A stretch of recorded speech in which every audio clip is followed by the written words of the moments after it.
My name is Kelly Dougherty. I served for 8 years in the Colorado Army National Guard. I was enlisted as a medic and later deployed twice, once to the Balkans and once to Iraq as military police. When my unit, the 220th Military Police Company from the Colorado Army National Guard, got orders to deploy to Iraq, I was actually serving in a headquarters detachment as a medic and was involuntarily transferred to the military police company to be deployed to first Kuwait and then later to Iraq as a military police sergeant. We arrived in Kuwait on February 22nd of 2003 before the invasion started, and went into Iraq late March of 2003 and stayed there until February of 2004. During the time that I was in Iraq, our unit did primarily 2 different missions. One was convoy escort and the other was patrols. And one of the main things that we were tasked with was to escort convoys of KBR, or Kellogg Brown and Root, which is a major US contractor that the military is employing in Iraq to do a variety of different jobs. And we escorted their vehicles from fuel tankers, flatbed trucks, trailer trucks, from Kuwait, bases on Kuwait, to various military bases in Iraq that were going from base to base to bring fuel and supplies to the different bases. We initially were patrolling in southern Iraq, south of Talil Air Base, which is where we were stationed, which is by the city of Nasiriyah. And we had several months in the summer of 2003 where that was our main patrol area.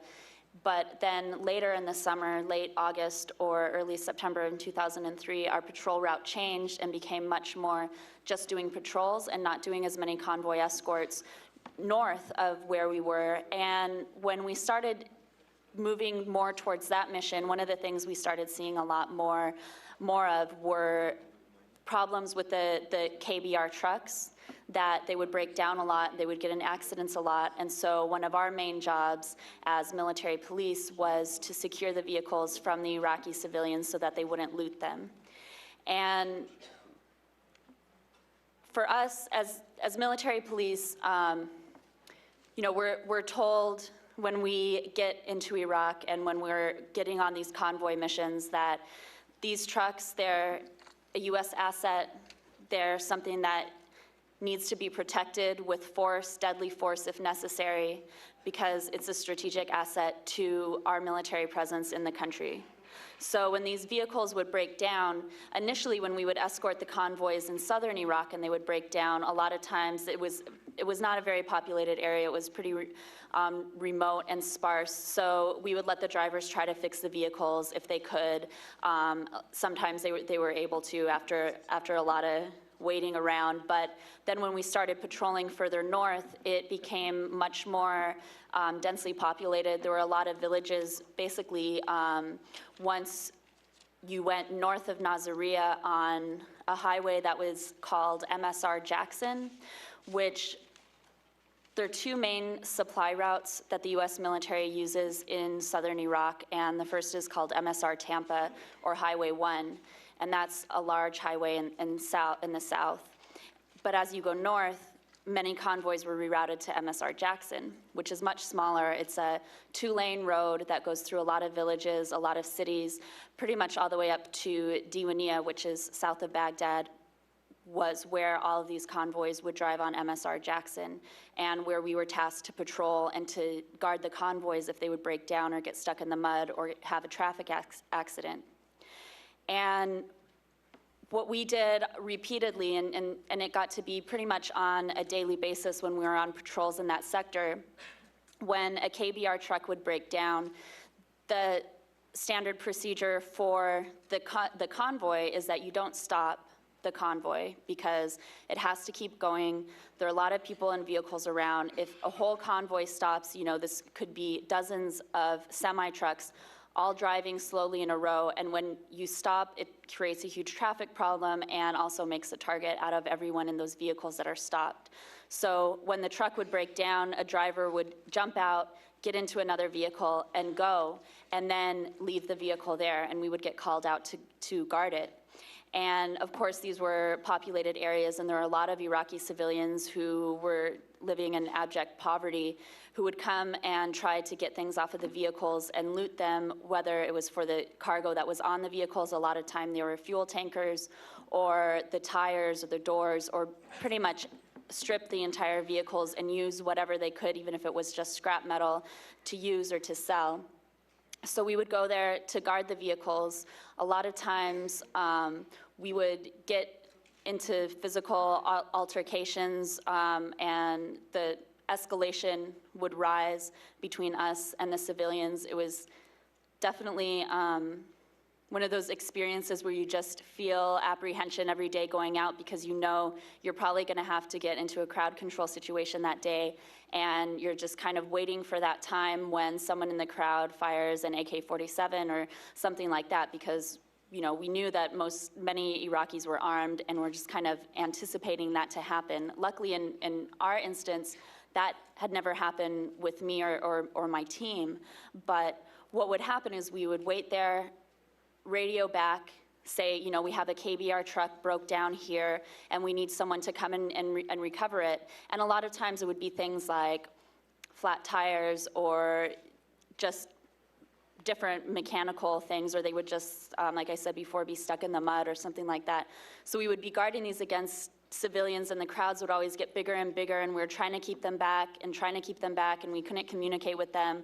And then eventually what would happen is we would get a call back on the radio saying, well, they can't get anyone to come out and recover the vehicle, so just leave it. And so we were getting these two very conflicting set of orders. One, this vehicle is a US asset, it's worth protecting, even if it means killing someone else to keep them away from it. And then B, yeah, well, all that stuff we just told you, never mind, just leave the vehicle, continue with your mission. And that was a pretty much daily occurrence. Some of the weeks that we were patrolling, specifically in the fall and winter of 2003 and into 2004, where we were abandoning vehicles by KBR contractors on a daily basis. And it was very frustrating for us because we knew the drill, we knew what would happen, we knew we would get called out, have to guard these vehicles, keep the civilians back, and then would just leave them. And many times before we left the vehicles, we would be ordered to destroy them so that the Iraqis couldn't use them or couldn't drive them or couldn't use the stuff that was on them. And so one particular incident I remember was I was with my team, which were two other military police officers and another team, and there were two fuel tankers, and they had got into an accident, and they were off the side of the road, and they were both full of diesel fuel, and there were Iraqis from the local village, hundreds of Iraqis on the perimeter waiting to get the fuel from these vehicles. And the area that we were in, of course, in all of Iraq, the regular people there don't have access to fuel. Like, they can't just go to the gas station. They have to stand in lines and wait in lines and push their cars because they're out of gas in fuel lines that stretch for miles, just to get some inflated, expensive fuel. So here we were with two huge fuel tankers, and at this time, we'd been issued what we call less than lethal ammunition. These are things like rubber bullets and concussion grenades and beanbag shots for the shotgun. So we were there doing crowd control, keeping people back from these fuel tankers.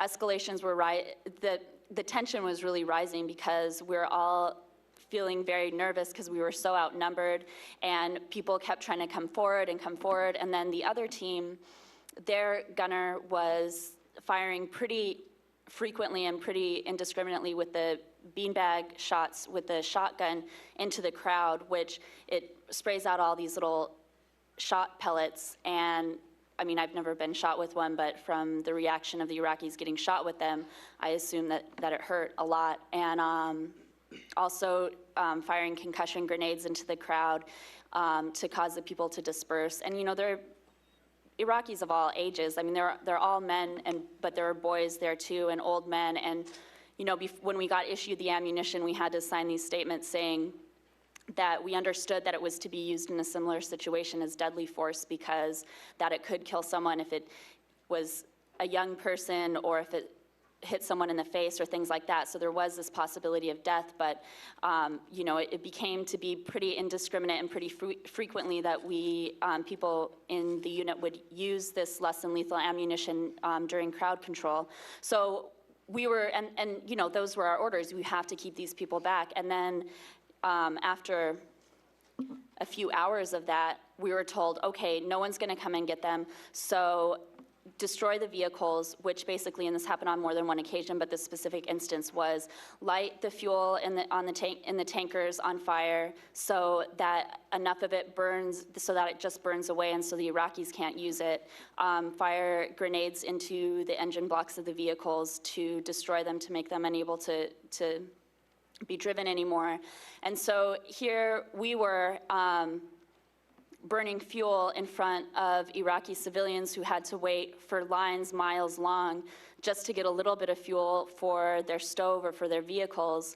And it really brought home, on that instance and other instances, to me, the complete irony and absurdity of our presence in Iraq, and how, I was getting letters from people saying, we're so proud of you, thank you for what you're doing over there. And then at the same time, I'm looking at people at these Iraqi people who I can't even look in the eye, because I feel so absurd and so ashamed that we're in their country, risking our lives, putting their lives at jeopardy to basically guarantee a profit for Kellogg, Brown and Root, because the profit that these vehicles, even though it represented livelihood and great wealth to the people of Iraq, and to any, these vehicles, they would $80,000 to $100,000 for one of these tankers full of fuel. That's a lot of money, and for the corporation, they just saw that as, maybe worth life, but in the end, not even worth recovering that scrap of metal. So we were putting our lives on the line and risking violence towards the Iraqi people to protect hunks of metal, and then just destroying them at the end of the day. And this happened so many times, and we were all frustrated, but at the same time, we felt like, what can we do? This is what we're being ordered to do. And it really was wearing on everyone's nerves, because another time we were guarding a trailer truck that had got stuck in the side of the road, and there were all these Iraqis on the other side of the road. We kept telling them, stay on the other side, stay on the other side. They kept trying to come across. Not my squad leader, but another squad leader in my platoon was getting really stressed out about it, and he said, and he was getting so frustrated that the Iraqis wouldn't stay over there, and he said, Sergeant Dougherty, the next person that tries to cross this road, I want you to shoot them. And I kind of thought he was joking, because it seemed kind of absurd to me, because we all knew that we would just end up abandoning it in a few hours anyway. And I said, Sergeant, isn't that against our rules of engagement? Kind of tongue in cheek, because I, kind of took it as a joke. And he said, you can't do your job. Go back and monitor the radio. So, we're put in a situation where we're under such intense stress and pressure, where we're ready to kill people to keep them away from these vehicles, when we don't even care about the vehicles, because we know that we're just gonna leave them. And that's the kind of situation we're put in day after day, week after week in Iraq. And on another instance, we had a flatbed truck that had been carrying a brand new ambulance to a military base that had tipped over, and the ambulance had fallen on its side. And we tried for hours to try to recover the ambulance, because other than it had fallen off the truck, it didn't seem to be that damaged. It was a brand new ambulance, and after hours, they just would not come and get it, and then we were given the order to destroy it and to burn the engine block again.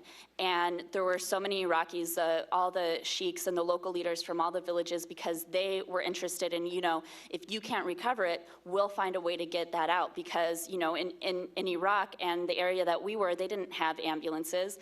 If someone got in a traffic accident or got hurt, the person driving by and would pick them up and put them in their car and take them to a doctor. And so we had to burn an ambulance in front of all these Iraqi people who don't even, have a way to get to the hospital or have, doctors to treat them when they get there. Another instance was when we had a trailer truck that had some produce in the back of it, and we were waiting and finally said, okay, just abandon it and burn it. And I remember asking my platoon leader, I said, well, sir, can we let the people come get the food off of it first? And he was like, well, no, Sergeant Dougherty, it's just going to cause too much of a hassle, because then they're all going to have to come here. They'll probably start getting in the road. We're going to have to control them when they're here and then try to get them all back. So it's just not worth it. And, in a way, he was right. It wouldn't have been worth it for us, because it would have caused a lot more work, a lot more danger, because we've been a lot closer to the people. And so in the end, we just ended up burning the produce in front of all of these Iraqis. And at this time, I was acting as the gunner. So I was in the gun turret with the SAW machine gun, pointing it at the people over by the dirt berm at the Iraqis to keep them back so that we could burn food in front of them. And, that doesn't make you, when you're in the military, you want to feel proud and you want to feel good about what you're doing.